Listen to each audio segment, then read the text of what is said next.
C'est assez fou de se dire que quelques mines posées dans un tout petit passage maritime pourraient complètement réécrire l'histoire économique mondiale. Et pourtant, c'est un scénario qui a des conséquences absolument vertigineuses. C'est ça qu'on va décortiquer ensemble. Du coup, la question est toute simple, mais fondamentale.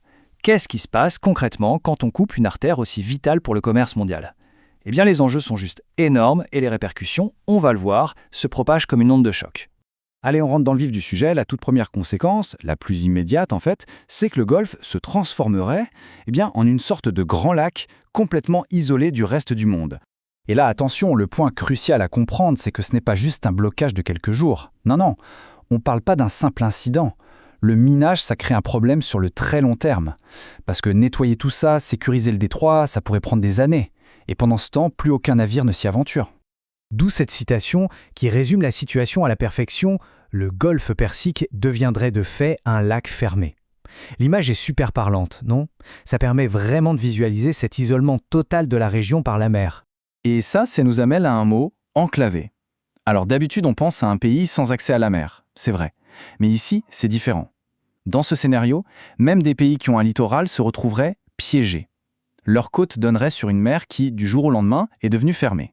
Alors concrètement, de qui on parle ? Eh bien du Qatar, de Bahreïn, du Koweït et de l'Irak. Imaginez, du jour au lendemain, tous leurs ports deviennent inutiles. Fini. Ça leur coupe absolument tout accès au commerce maritime mondial, que ce soit pour exporter ou importer quoi que ce soit. Et même pour les plus grands, c'est un séisme. Ce qu'il faut bien voir, c'est que ça force un changement stratégique total pour les deux géants de la région. L'Arabie Saoudite, elle ne pourrait plus compter que sur sa côte ouest, sur la mer Rouge. Les Émirats Arabes Unis, uniquement sur leur façade est qui donne sur le golfe d'Oman.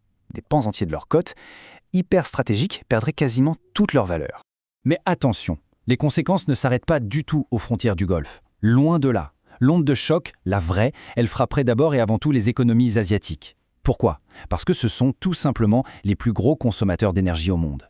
Et ce chiffre, il est juste sans appel. 84%, c'est la part du pétrole qui passe par Hormuz et qui va directement en Asie. C'est énorme. On a souvent l'idée que c'est l'Occident le plus dépendant, mais en fait, pas du tout. C'est bien l'Asie qui est en toute première ligne. Et qui sont ces pays si vulnérables ? On parle de la Chine, de l'Inde, du Japon, de la Corée du Sud. Pour eux, perdre leur source principale de pétrole, ce serait un vrai coût économique fatal. Le mot est fort, mais c'est exactement ça. Et c'est là que toute l'histoire prend une tournure assez paradoxale. Parce que, comment est-ce qu'une crise aussi terrible pour certains peut devenir une opportunité en or à la fois stratégique et économique pour d'autres ? Oui, la question se pose. Qui pourrait bien tirer son épingle du jeu dans un tel chaos ? La réponse, vous allez voir, elle nous emmène dans une toute autre dimension, bien loin du Golfe. Alors, regardons la mécanique, c'est assez simple en fait. Étape 1, le pétrole du Golfe disparaît du marché. Étape 2, mécaniquement, les prix mondiaux s'envolent, ils explosent. Étape 3, d'autres producteurs, comme les États-Unis ou les pays d'Europe du Nord, se frottent les mains et viennent combler le vide. Et à la fin, le résultat ? C'est que les revenus des grandes compagnies pétrolières, qui sont principalement occidentales, grimpent en flèche. Mais il n'y a pas que l'argent. Derrière, il y a aussi une dimension purement géostratégique. Parce qu'une crise comme celle-là, ça servirait aussi à quoi ? À freiner ou même à étrangler la croissance économique des grands concurrents asiatiques, en les privant tout simplement du carburant de leur développement.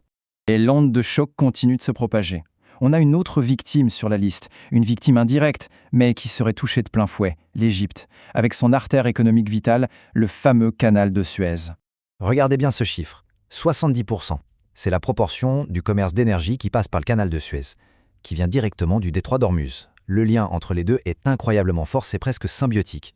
En fait, la connexion est toute simple. Une bonne partie des bateaux qui sortent d'Ormuz pour aller vers l'Europe, ils passent par où ? Par le canal de Suez. Donc c'est mathématique, si on ferme Ormuz, une part énorme du trafic de Suez disparaît. C'est aussi simple que ça.